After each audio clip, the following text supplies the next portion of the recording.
निखिलेश्वरम परमहंस श्री निखिलेश्वरानंद जी जीवन चरित कथामृत एपिसोड 14 14वां भाग। गतांक से आगे अनेक तांत्रिकों से नारायण का संपर्क हुआ और प्रत्येक से नारायण ने कुछ न कुछ सीखा।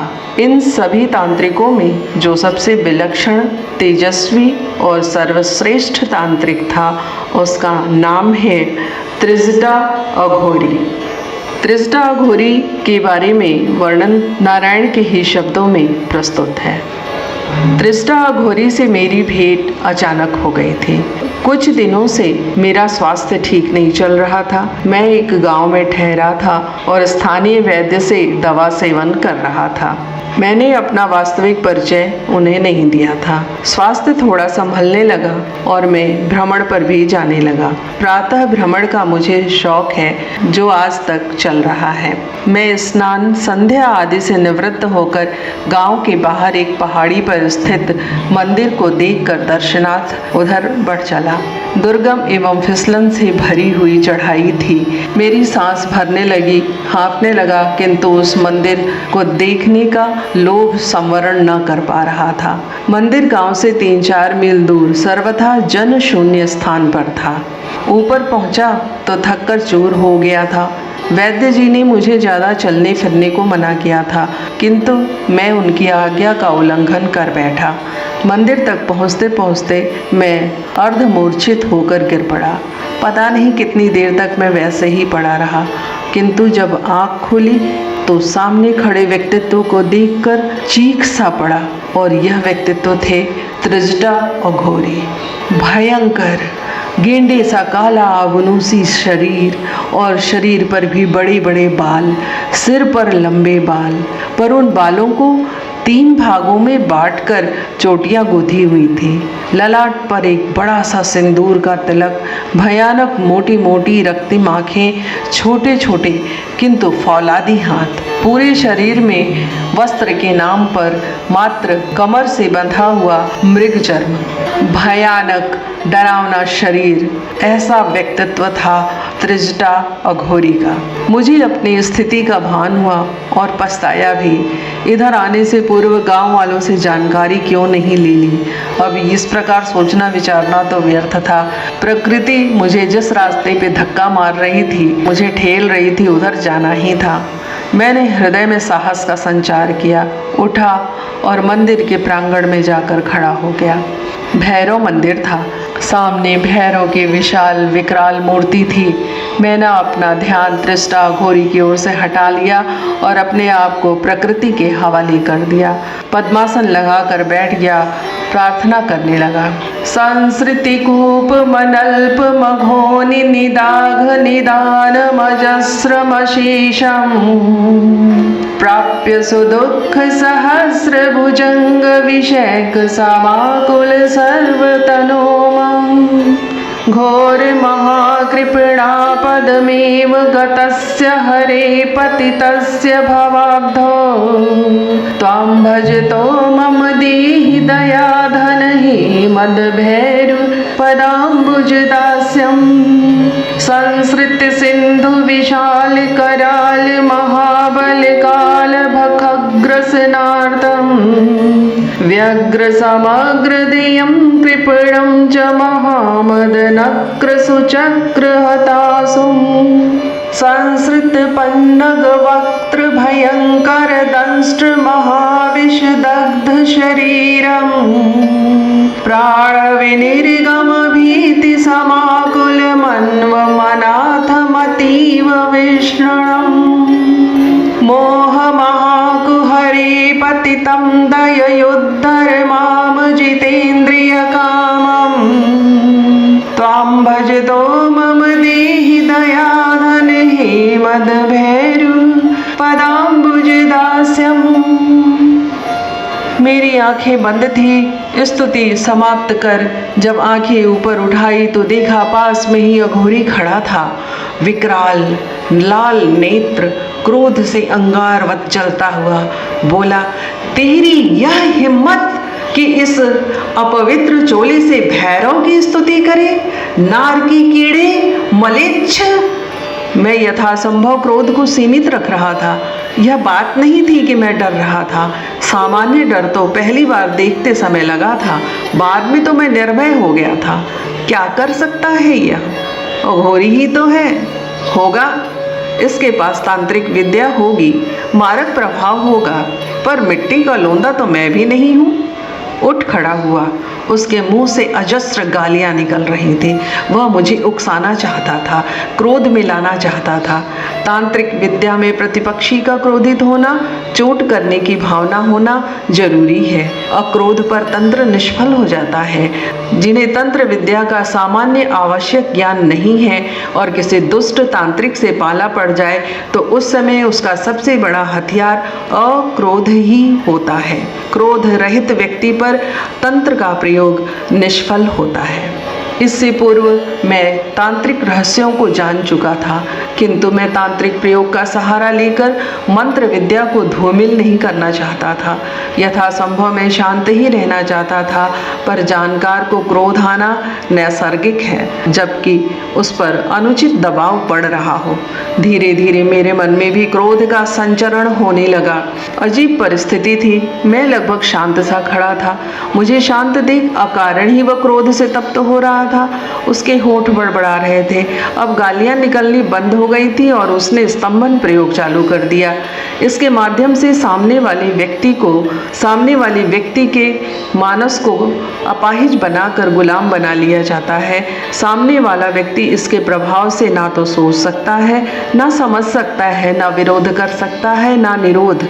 मुझे भी यह स्तंभन प्रयोग आता था। अघोरी इसका प्रयोग कर रहा था। धूम धूम धूम धूर्जटे खम खम खम खम शम शम शम शम छोहिणी त्रम त्रम त्रम त्रास्यम भ्रम भ्रम भ्रम भ्रम्य भोगणी ब्रम ब्रम ब्रम। मैं 2-3 मिनट उसकी नीच प्रकृति एवं हरकतों को देखता रहा, फिर इसका विरोध करने का निश्चय कर लिया एवं शत्रुमुख स्तंभन प्रारंभ कर दिया। शत्रुमुख स्तंभन की क्रिया तंत्र के क्षेत्र में अद्भुत है। इसमें सामने वाले का मुंह खुला का खुला रह जाता है, बंद ही नहीं होता है, जब तक कि आप ही स्वयं अपने प्रयोग को ना रोको। इस प्रकार होने से वह व्यक्ति ना तो मंत्र जाप कर सकता है, ना बोल सकता है, ना खा सकता है, ना तो कुछ ग्रहण ही कर सकता है। इसका प्रयोग यथासंभव अत्यंत कम करना चाहिए, जब तक कि प्राणों पर संकट ना आ जाए।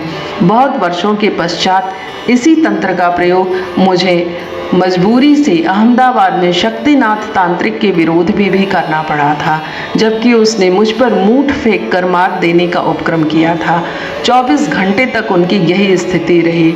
शक्तिनाथ ने लिखकर गलती स्वीकार की, आंखों में आंसू भर गए। तब झवेरी तथा झीना भाई के अनुरोध एवं आग्रह पर 24 घंटों बाद इस प्रयोग को शांत किया। शक्तिनाथ ने तो आसपास के लोगों को भी बहुत त्रस्त किया था। अस्तु, जो जस किया सो तस फल चाखा। एक प्रकार से मैंने अपने पूरे जीवन में इस प्रयोग का मात्र 2 बार ही सहारा लिया है, वो भी बहुत ही विवशता में। अन्यथा मैं इस प्रकार के तांत्रिक प्रयोगों से दूर ही रहता हूँ। हाँ, तो प्रयोग पूर्ण होते होते त्रिजटा अघोरी का बड़बड़ाना बंद हो गया। उसकी आंखें आश्चर्य से फैल गईं, क्रोध काफूर हो गया। चेहरे पर चिंता की लकीरें अवश्य खिंच गईं, पर था शक्तिमान। उसने मानस प्रयोग कर मेरे शत्रु मुख स्तंभन प्रयोग को निष्फल कर दिया। उसने अपना मुंह सामान्य बना लिया। यह था मेरा त्रिजटा अघोरी से पहला परिचय, अपने अपने प्रमाण पत्रों का आदान प्रदान। उसके चेहरे पर चमक एवं प्रसन्नता थी। उसने मुझे खिलौने की तरह अपने दोनों हाथों से ऊपर उठा लिया, 2-3 चक्कर काटकर धरती पर खड़ा कर दिया। इसके बाद तो अघोरी से मेरी मित्रता हो गई, घनिष्ठता हो गई। मैं उस भैरव मंदिर में ही लगभग 20-25 दिनों तक रहा। वह मेरा पथ प्रदर्शक बना। सही शब्दों में कहें तो तांत्रिक प्रयोगों में वह मेरा गुरु बना। तंत्र की दृष्टि से मैं आज भी उसे अपना गुरु मानता हूँ। निसंदेह वह व्यक्ति अपार शक्ति संपन्न है। मैं उसके साथ लगभग 3 महीने रहा। उसने मुझे निश्चल हृदय से तांत्रिक विद्या काफ़ी निष्णात किया। प्रथम 25 दिनों से मैं शायद ही सोया होऊंगा। निद्रा स्तंभन से उसने मेरी तथा अपनी नींद उड़ा दी थी। ये पूरी 25 दिन तांत्रिक साधना में ही बीते। त्रिष्टा अघोरी ने मुझे वशीकरण तंत्र, मोहन तंत्र, आकर्षण तंत्र, उच्चाटन प्रयोग, कालिका चेटक, फेत कारणी चेटक, भैरव चेटक, आपत्ति उद्धारक बटुक तंत्र, शत्रु स्तंभन, गति स्तंभन, क्षुधा स्तंभन, 10 वाराही वशीकरण प्रयोग, वार्ताली स्तंभन, इच्छा प्राप्ति प्रयोग, आकर्षण प्रयोग, विद्वेषण प्रयोग, शांतिकरण प्रयोग, यक्ष चेटक, उच्छिष्ट चांडालिनी चेटक, करालिनी चेटक, कर्णावर्त, श्मशान यक्षिणी चेटक आदि अनेक प्रयोग अपने सामने कराए एवं परीक्षा लेकर प्रमाणित भी किया। वशीकरण, आकर्षण एवं उच्चाटन पर उसके पास तो जैसे कुबेर का खजाना था और उस खजाने से लुटाने में उसने नानुच नहीं किया और ना मैंने लेने में संकोच किया। उस दिन मैं पहाड़ी की दक्षिणी ढलान की ओर घूमने निकल गया। घर से निकले हुए बहुत दिन हो गए थे और उस दिन अकस्मात ही घर की याद आ गई। उस चट्टान पर बहुत देर तक बैठा रहा, फिर उठकर भैरव मंदिर की ओर बढ़ा। आज त्रिष्टा के साथ काम्य चेटक प्रयोग सिद्ध करना था। मैं भैरव मंदिर के पास आया तो वहाँ का दृश्य देखकर दहल गया। त्रिष्टा कहीं से मोटा कद्दावार बकरा उठाकर ले आया था और उसे दोनों हाथों से उठाकर भैरव प्रसाद हेतु जमीन पर दे मारा, जिससे उसका सिर फट गया और गिरते ही उसकी मृत्यु हो गई। त्रिजटा ने मुझे देखा और ही करके हंसने लगा। उसके पीले पीले दांत अत्यंत कुरूप लग रहे थे। बोला, भैरव प्रसाद है, तू तो ब्राह्मण कुमार है, ग्रहण तो नहीं करेगा। मुझसे वह विभत्स दृश्य देखा नहीं गया। मैंने कहा, त्रिजटा, मैं आज ही यहाँ से चला जाऊँगा। इतना विभत्स, इतनी जुगुप्सा, और मेरी आंखें जहाँ एक ओर घृणा से सिकुड़ गईं, वहीं दूसरी ओर उस बकरे की अकाल मृत्यु पर छलक आई। त्रिजटा बकरे को घसीटते हुए मेरे पास लेकर आ गया। यद्यपि उसका सिर फटा हुआ था पर खून नहीं निकल रहा था। त्रिजटा ने वाराही प्रयोग से रक्तस्राव पूर्णतः बंद कर रखा था। बोला, अच्छा नहीं लग रहा है रे? तुझे अच्छा नहीं लगता? ले, तो मैं नहीं करूँगा, पर तू मत जा रे यहाँ से। अभी तक जो मेरी आंखें छलछला रही थी वो बरसने लगी। मैं उठा और कोठरी में जाकर अपनी थैली उठा लाया। थैली में मेरी धोती और कुर्ता था और इसके अलावा मेरे पास और था भी क्या। अरे, क्या तू सचमुच जा रहा है रे? हाँ त्रिजटा, इस प्रकार के वातावरण में तो मैं 1 मिनट भी सांस नहीं ले पाऊंगा। इस अज ने तेरा क्या बिगाड़ा था और इसे क्यों मारा? क्यों इसे मारना जरूरी था और फिर इस प्रकार मारना? तो इसे वापस जीवित कर दो क्या? मेरे लिए यह सर्वथा अप्रत्याशित बात थी। क्या इस बकरे को पुनर्जीवित किया जा सकता है? क्या इसका फटा सिर इतनी जल्दी जुड़ जाएगा? हो सकता है, संभव हो सकता है। त्रिष्टा के साथ असंभव जैसा शब्द लगाना विचारणीय है। क्या यह जीवित हो सकता है? क्यों नहीं हो सकता है? काल भैरव के लिए असंभव क्या है? तो आज त्रिजटा, मैं यही देखना चाहता हूँ। अगर तूने ऐसा कर दिया तो यह मेरे लिए 7वां आश्चर्य होगा और मैं यहाँ रुकूंगा। त्रिजटा हा हा हा हा करके हंसने लगा और बोला, तूने शेर और बिल्ली की कहानी सुनी है? मैंने कहा, शेर व बिल्ली की कहानी? हाँ, शेर बिल्ली की कहानी। बिल्ली को शेर की मौसी और गुरु कहा जाता है। शेर के आग्रह पर बिल्ली ने उसे बहुत सारी क्रियाएं सिखाई और पारंगत कर दिया। एक दिन शेर ने सोचा, बिल्ली का ही शिकार कर लेते हैं। अब तो इसने सारी क्रियाएं सिखा ही दी, फिर मैं इससे बलिष्ठ भी हूँ। क्यों न आज बिल्ली पर ही झपट्टा मारकर शिकार का आहार बनाया जाए। ऐसा सोचकर शेर ने जो ही बिल्ली पर झपट्टा मारा, बिल्ली उसी स्थान पे सीधा उछलकर पेड़ पर चढ़ गई और शेर विवश सा ताकता रह गया। शेर ने बिल्ली से कहा, ये तूने मुझे क्यों नहीं सिखाया? इस प्रकार पेड़ पर चढ़ने की विद्या क्यों नहीं सिखाया मुझे? बिल्ली मुस्कुराई, बोली, यदि मैं तुझे ये पहले ही सिखा दी होती तो आज तेरे पंजे से कैसे बचती? इतना कहकर त्रिजटा हा हा हा हा करके बेसाख्ता हंस पड़ा। मैं भी हंस पड़ा, बोला, मौसी जी, इसीलिए तुमने मेरे से इसकी चर्चा नहीं की थी। अरे नहीं रे, मैं तो हंसी कर रहा था। यह संजीवनी तंत्र कहलाता है, जो कि काम्य प्रयोग के बाद ही सीखा जा सकता है। काम्य प्रयोग तूने अभी अभी सीखा है, अतः यह तंत्र तो अब सिखाने वाला ही था, पर तू तो जाने की तैयारी कर रहा है। मैंने मन में सोचा, त्रिजटा कितना चतुर है, मुझे रोकने के लिए कैसी चाल चली है, पर कितना सरल और निष्कपट है। मैंने अपनी थैली तुरंत एक ओर फेंकी और उससे जाकर लिपट गया। मैंने देखा उसकी आंखों से प्रेम के आंसू छलछला पड़े थे। त्रिजटा अपनी कोठरी में गया, जमीन को थोड़ा सा खोद कर एक हंडिया उठा लाया जिसमें गाढ़ा गाढ़ा कुछ लेप जैसा था। उसने उंगली से वह लेप बकरे के फटे सिर के अंदर भर दिया और सिर को हथेली से दबाकर जोड़ दिया। संभवतः उसने 3-4 मिनट ही सिर को इस प्रकार दबाए रखा और आश्चर्य की बात कि वह फटा सिर इस प्रकार से जुड़ गया जैसे कभी फटा ही ना रहा हो। त्रिजटा से आग्रह कर उस लेप को तैयार करने की विधि मैंने जान ली।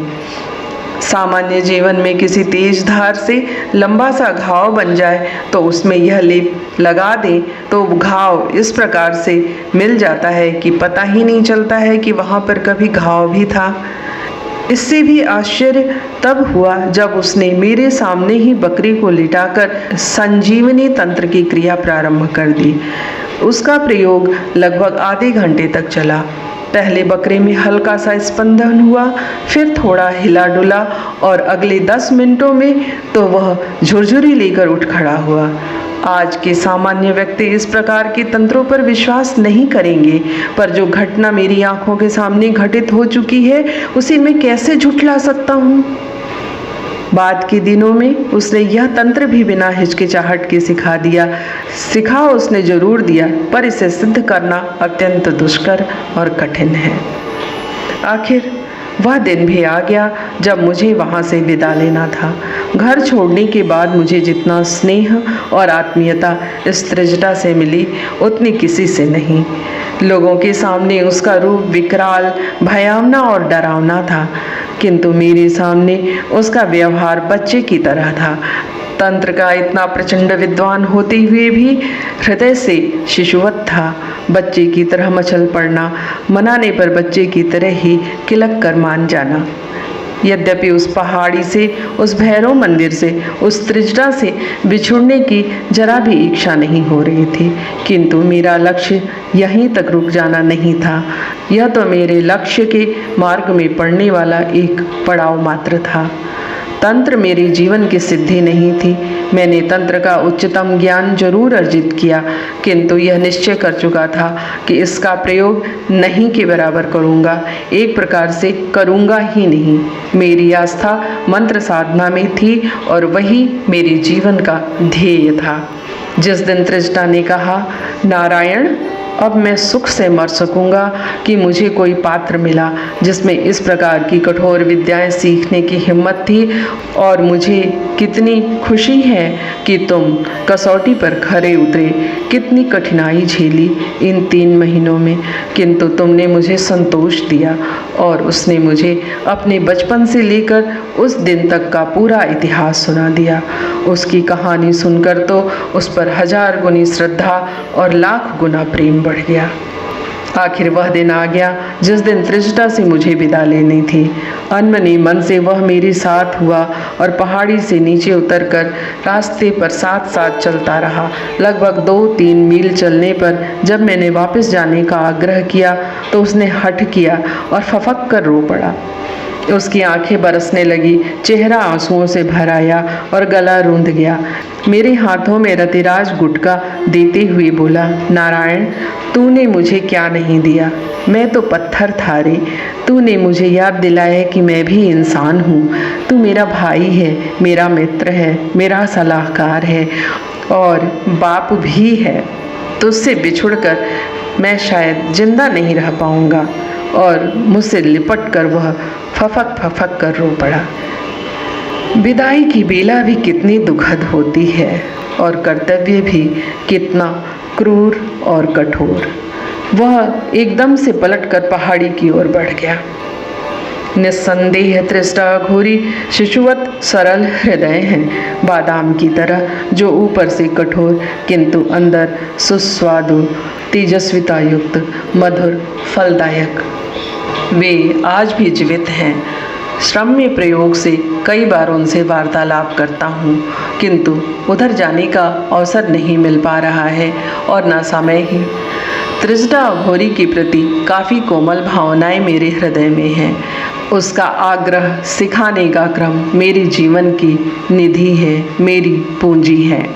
मैं जब जाने लगा तो उसने मुझे रोकने के लिए बहुत प्रयत्न किया, तांत्रिक रूप से प्रयत्न नहीं किया, आग्रह और अनुरोध करके। किंतु मेरा लक्ष्य यह नहीं था, यह तो मात्र पड़ाव था। तंत्र विद्या में रुचि ही नहीं थी, किंतु विद्या प्राप्त करना चाहता था। इसे छोड़ना भी उचित नहीं समझ रहा था। विदा होते समय उसने जो रतिराज गुटिका मुझे दिया, इस यंत्र की शक्ति ना तो पृष्ठों में लिखी जा सकती है, ना तो मैं लिखना उचित ही समझ रहा हूँ। बिरले तांत्रिकों को ही यह गुटका यंत्र सुलभ होता है और जो तांत्रिक विद्या में निष्णात हैं वे ही इस यंत्र का महत्व एवं शक्ति जान सकते हैं। त्रिजटा अघोरी से बिछुड़ने के बाद मेरा काफ़ी समय तांत्रिक क्रियाओं में ही बीतने लगा। किसी सपेरी की पुंगी बीन बंद कर देना, मनुष्य को सम्मोहित कर उससे अपनी इच्छा अनुसार कार्य करवा लेना, सर्प को सम्मोहित कर गले में लटका लेना, पत्थर से मिठाई बना देना, ऐसे कई लटके झटके करता रहता। इन्हीं दिनों मेरी सीताराम स्वामी जी से भेंट हुई और एक ही झटके में मेरी विचार की प्रक्रिया ही बदल गई। सीताराम स्वामी परम वैष्णव थे। ढूढ़ियारी ग्राम के राम मंदिर के प्रधान पुजारी। ढूढ़ियारी गांव काफ़ी बड़ा है और यहाँ का श्री राम मंदिर दूर दूर तक प्रसिद्ध है। मंदिर में श्री राम की विशाल एवं भव्य प्रतिमा है। सीताराम स्वामी इसी मंदिर के प्रधान पुजारी थे। मैं घूमते घामते ढूढ़ियारी ग्राम जा पहुँचा और मंदिर में ही एक तरफ ठहर गया। मंदिर के एक ओर अतिथि कुटिया है। इसी कुटिया में मेरे ठहरने की व्यवस्था की गई। तीसरे या चौथे रोज जब शाम को श्री राम की आरती पूर्ण हुई तथा सीताराम जी बाहर जाने लगे तो मैं उनके साथ हो लिया। मार्ग में मैंने अपना परिचय, प्रयोजन एवं कार्य क्षमता का विवरण दिया। तब तक उनका घर आ गया और मैं उनके घर के आंगन में बिछाए गए आसन पर बैठ गया। तांत्रिक प्रक्रिया की बात चलने पर मैंने 2-4 क्रियाएं करके दिखाई। इन क्रियाओं में एक क्रिया स्वामी जी के पूर्ण घर को सम्मोहित करना था। स्वामी जी के सामने ही मैंने उनकी पत्नी, पुत्र एवं उनके भाई को सम्मोहित किया तथा उन्हें जो आदेश दिया वे उस आदेश का पालन करने लगे। स्वामी जी देख रहे थे, किंतु उनके चेहरे पर किसी प्रकार की कोई प्रतिक्रिया नहीं थी। सम्मोहन तोड़ने पर स्वामी जी उठ खड़े हुए, बोले, चलो जरा बाहर घूम आए। मैं उनके साथ हो लिया। गांव के बाहर स्थित मैदान में एक स्थान पर वे बैठ गए। बोले, तुमने अपने भविष्य के बारे में क्या सोचा है? मैंने कोई उत्तर नहीं दिया। तो बोले, इन तांत्रिक प्रक्रियाओं में समय बिताना जीवन की बर्बादी है। तुम्हारा जीवन इन छोटी मोटी सिद्धियों के लिए नहीं है। तुम्हें ज्योतिष की ओर पूरा ध्यान लगाना चाहिए। इसके बाद घंटे 1.5 घंटे तक बातें होती रहीं और बातचीत का सार यह निकला कि वे इन तांत्रिक विद्याओं को सीखना चाहते हैं और इसके बदले में वे मुझे ज्योतिष और आयुर्वेद सिखाना चाहते हैं। स्वामी जी चिकित्सा क्षेत्र में भी अद्वितीय थे, यह मुझे बाद में पता चला। रत्न औषधि के क्षेत्र में निस्संदेह वे अद्वितीय थे, ऐसा कहने में मुझे कोई संकोच नहीं। स्वामी जी के चिकित्सा करने का कार्य अद्भुत था।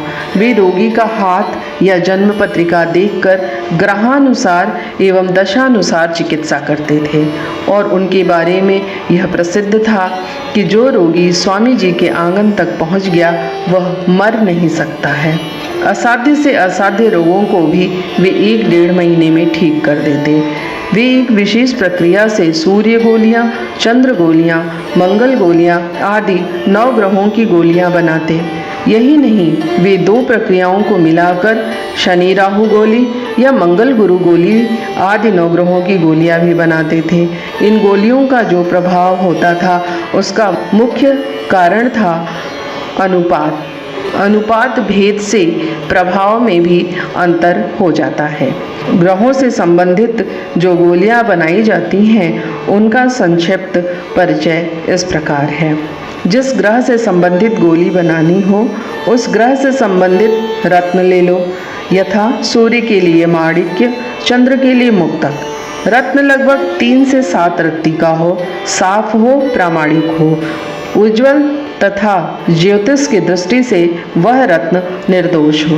इसके बाद एक शीशी शुद्ध अल्कोहल से धो लो तथा उसमें 2 ग्राम शुद्ध अल्कोहल ले लो और उसमें वह रत्न डाल दो। ऊपर ढक्कन लगा दो। ढक्कन इतना फिट होना चाहिए कि उस शीशी में ना तो हवा का और ना ही रोशनी का प्रवेश हो। एक निश्चित अवधि तक प्रत्येक ग्रह के लिए अलग अलग दिन निर्धारित हैं। उस रत्न को उस शीशी में रखना है। फिर उस अवधि के पश्चात उसमें से वह रत्न निकाल लें। उसमें दुग्ध मिश्रित शर्करा की गोलियां जो पहले से बनाई हुई तैयार हों डाल दें। उन गोलियों को बाद में उस शीशी में से निकालकर एक साफ कागज पर सुखा दें। ये गोलियां छाया में ही सूखनी चाहिए। जब ये गोलियां पूरी तरह से सूख जाएं, तब उन्हें एक दूसरी साफ शीशी में भर लें। इस ग्रह की गोली बनाई है उसका लेबल लगा दें। इस प्रकार से ये गोलियां तैयार हो जाती हैं। जहाँ तक मेरा अनुभव है ये गोलियां रामबाण होती हैं। देश के एक श्रेष्ठ डॉक्टर को मैंने इस प्रकार की गोलियां अपने रोगियों पर प्रयोग करने हेतु दिया था और उसका अद्भुत प्रभाव देखकर उन्होंने कहा था, यदि आप इसका पेटेंट मुझे दे दें तो मैं करोड़पति होकर दिखा सकता हूँ।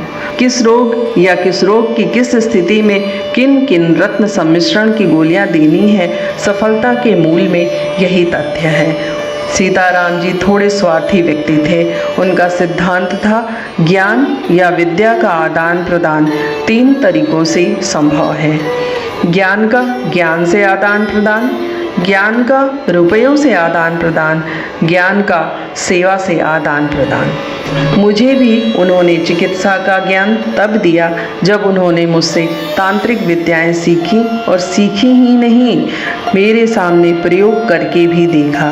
जब उनको यह विश्वास हो गया कि उन्होंने जो ज्ञान सीखा है वह प्रामाणिक है, तभी उन्होंने मुझे चिकित्सा ज्ञान सिखाना प्रारंभ किया। वे तांत्रिक क्षेत्र में सम्मोहन विद्या के 3 स्तर सीखना चाहते थे। कठोर से कठोर पाषाण हृदय पुरुष को भी पशुवत सम्मोहित करना उनका अभिष्ट था और इसके लिए उन्होंने मुझे अपना गुरु बनाया। बताए हुए मार्ग के अनुसार कठोर साधना भी की तथा अपने अभिष्ट लक्ष्य में सफल भी हुए। एक दिन बहुत ही मज़ेदार घटना घटी। जब वे सम्मोहन तंत्र सीख रहे थे, उसकी प्रारंभिक स्टेज में ही थे तथा सम्मोहित करना तो सीख गए थे, किंतु सम्मोहन तोड़ने का ज्ञान नहीं आया था। उनके घर उनकी पत्नी की बहन आई, जिसका तुरंत ही विवाह हुआ था। आयु लगभग 17-18 वर्ष की रही होगी। उन्होंने अपने प्रयोग की परीक्षा अपनी साली पर करना चाहा तथा प्रातः ही उसके नाम से सम्मोहन तंत्र कर दिया। साली सम्मोहित हो गई और घर में अपनी बड़ी बहन के होते हुए भी सीताराम जी के इर्द गिर्द घूमने लगी। एक बार तो उसने स्वामी जी का हाथ ही पकड़ लिया। मैं उस दिन गांव के बाहर किसी कार्य से गया था। स्वामी जी की पत्नी ने यह देख लिया और स्वामी जी को एक तरफ ले जाकर बहुत बुरा भला कहा। अपनी बहन को भी कहा, पर बहन पर कोई प्रभाव नहीं पड़ा। वह ज्यों की त्यों हरकतें करती रही। स्वामी जी रुआसे होकर घर से बाहर चले गए। 2-3 मिनट के बाद ही सम्मोहन से बंधी साली, जिसका नाम मोहिनी था, जब उसने घर में सीताराम जी को नहीं देखा तो वो भी बाहर निकल पड़ी और ढूंढते ढूंढते उनके पास पहुंच गई। सीताराम जी मंदिर पहुंचे, मोहिनी पीछे पीछे मंदिर पहुंच गई। मोहिनी को वहां आया देख स्वामी जी घबरा गए और मोहिनी को तुरंत वापस घर जाने को बोले, पर मोहिनी पर उनकी बात का कोई प्रभाव नहीं पड़ा। स्वामी जी मंदिर के पीछे बने अपनी कुटिया, जिसका उन्होंने तपोवन नाम दिया था, के अंदर चले गए। मोहिनी भी उसमें जबरदस्ती अंदर घुस गई। अब तो स्वामी जी वस्तुतः घबरा गए। लोगों ने देख लिया तो क्या होगा। वे वहां से सीधा निकले और लगभग दौड़ते हुए अपने घर में आकर अंदर बैठ गए। मोहिनी भी घर वापस आ गई। स्वामी जी ने अपने ऊपर वाले कमरे में घुसकर दरवाजा बाहर से बंद कर दिया। शाम तक मोहिनी लगभग 50 बार चुपके से बंद दरवाजा खटखटा आई, पर स्वामी जी ने दरवाजा नहीं खोला। पत्नी भी घबरा गई कि कहीं अंदर आत्महत्या न कर लें। उसने भी बाहर से दरवाजा खोलने का बहुत अनुरोध किया, पर स्वामी जी ने एक ही बात कही, जब तक नारायण वापस नहीं लौटेगा मैं दरवाजा नहीं खोलूंगा। शाम को 7 बजे के लगभग मैं घर पहुंचा। स्वामी जी कमरे के अंदर घुसे बैठे थे और मोहिनी ने भी भोजन नहीं किया था। बड़ा पुत्र भारत भी पिता के व्यवहार से क्षुब्ध एवं आश्चर्यचकित था। जब मैं घर पहुंचा तो सीताराम जी की पत्नी ने स्वामी जी के प्रति आशंका व्यक्त की और कहा, वे आत्महत्या करने पर तुले बैठे हैं और कह रहे हैं जब तक नारायण नहीं आएगा तब तक दरवाजा नहीं खोलूंगा। सुबह से कमरे में बंद हैं, भोजन भी नहीं किया है। मुझे इस सब की कोई जानकारी नहीं थी। मैं ऊपर पहुंचा और देखा तो मोहिनी दरवाजा थपथपाकर निराश हो सीढ़ियों से नीचे उतर रही थी। मैंने स्वामी जी को आवाज़ दी।